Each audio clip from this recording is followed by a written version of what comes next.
Halo anak-anak semua, selamat pagi. Masih tetap semangat untuk belajar di rumah ya. Sebelum kita mulai pembelajaran kita, mari kita tundukkan kepala, kita berdoa sesuai dengan agama dan kepercayaan kita masing-masing. Doa dimulai. Doa selesai. Nah, yang menjadi materi kita untuk hari ini yaitu tentang nutrisi makanan. Untuk tujuan pembelajaran, setelah mempelajari materi ini, peserta didik dapat menjelaskan peran energi bagi kehidupan manusia dengan benar. Kemudian, peserta didik dapat menjelaskan fungsi jenis-jenis zat makanan bagi manusia dengan benar. Nah, perhatikan gambar keluarga yang sedang makan di sana ya, Nak. Mengapa kita butuh makan? Ya, karena makanan dapat menghasilkan energi dan energi ini dapat digunakan untuk melakukan segala aktivitas kita setiap hari. Nah, bagaimana kalau kita tidak makan sehari, 2 hari, bahkan 1 minggu? Tentunya tubuh kita lemas atau tidak bertenaga kan? Nah, zat makanan itu apa? Nah, zat makanan itu senyawa kimia yang terkandung dalam berbagai bahan makanan. Dan makanan mempunyai peranan penting bagi tubuh. Melalui makan, manusia dapat memperoleh nutrisi yang diperlukan atau yang dibutuhkan oleh tubuh. Nah, nutrisi makanan itu merupakan substansi organik yang dibutuhkan organisme untuk fungsi normal dari sistem tubuh, pertumbuhan, dan pemeliharaan kesehatan. Perhatikan gambar yang ada di sana. Itu tentunya kamu sudah sering memakannya tiap hari. Apa saja kandungan nutrisi pada makanan kita sehari-hari?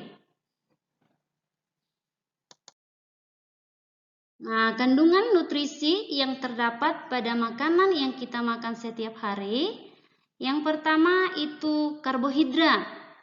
Karbohidrat ini fungsinya bagi tubuh kita sebagai sumber energi utama.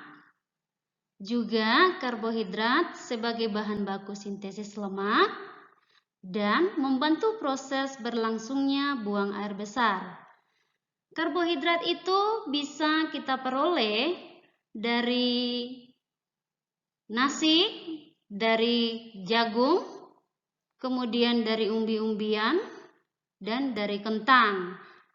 Bahkan pisang dan madu, itu bisa kamu lihat gambar yang ada di sana. Nah, nutrisi yang kedua, ada protein. Protein juga berfungsi bagi tubuh kita sebagai penghasil energi, pembentukan pertumbuhan atau mengganti sel-sel yang rusak, serta pembuat enzim dan hormon. Protein ini ada 2, yaitu protein hewani.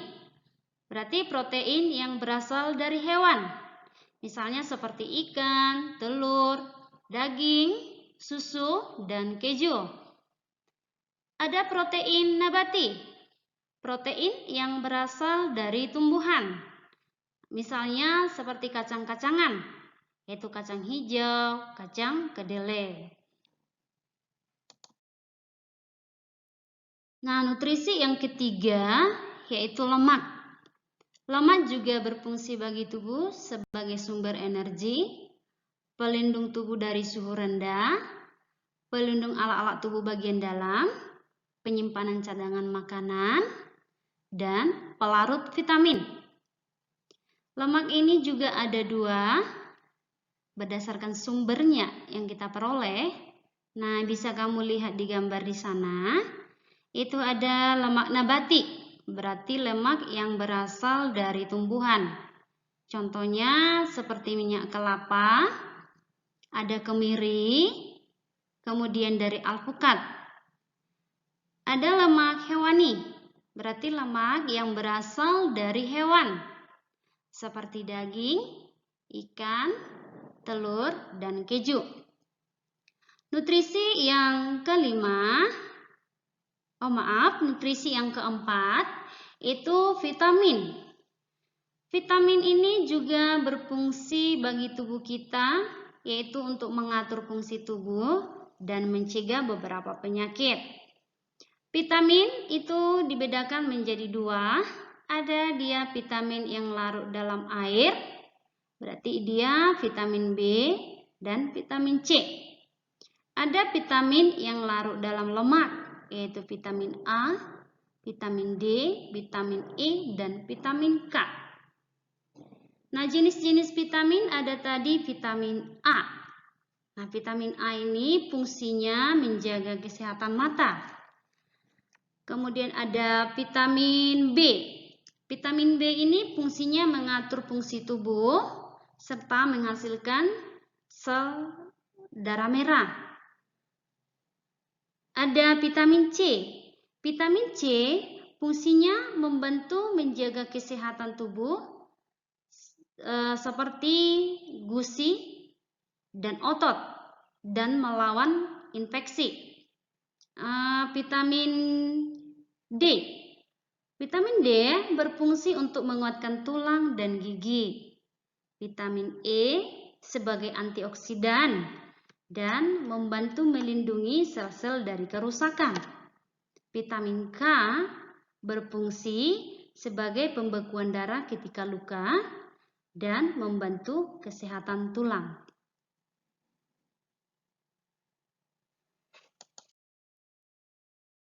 Nutrisi yang berikut yaitu mineral dan air. Fungsi mineral bagi tubuh sebagai zat pembangun, membantu reaksi kimia tubuh, mengangkut oksigen ke seluruh tubuh, dan pembentukan dan pemeliharaan tulang. Jenis-jenis mineral antara lain ada kalsium yang terdapat pada telur dan sayuran hijau. Ada fosfor terdapat pada daging dan gandum. Kemudian ada kalium terdapat pada pisang, kentang, kacang-kacangan, dan daging. Ada natrium terdapat pada daging, susu, dan keju. Ada besi terdapat pada bayam dan telur. Ada yodium terdapat pada ikan dan garam berjodium. Kemudian ada seng terdapat pada kacang-kacangan, biji-bijian, dan gandum. Nutrisi yang berikutnya ada air.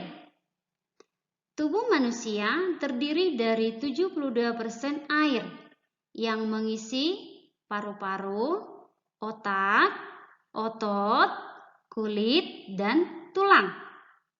Nah, ingat ya nak, untuk satu hari kita dianjurkan minum air minimal 8 gelas air untuk memenuhi kebutuhan air dalam tubuh kita, yaitu 72%.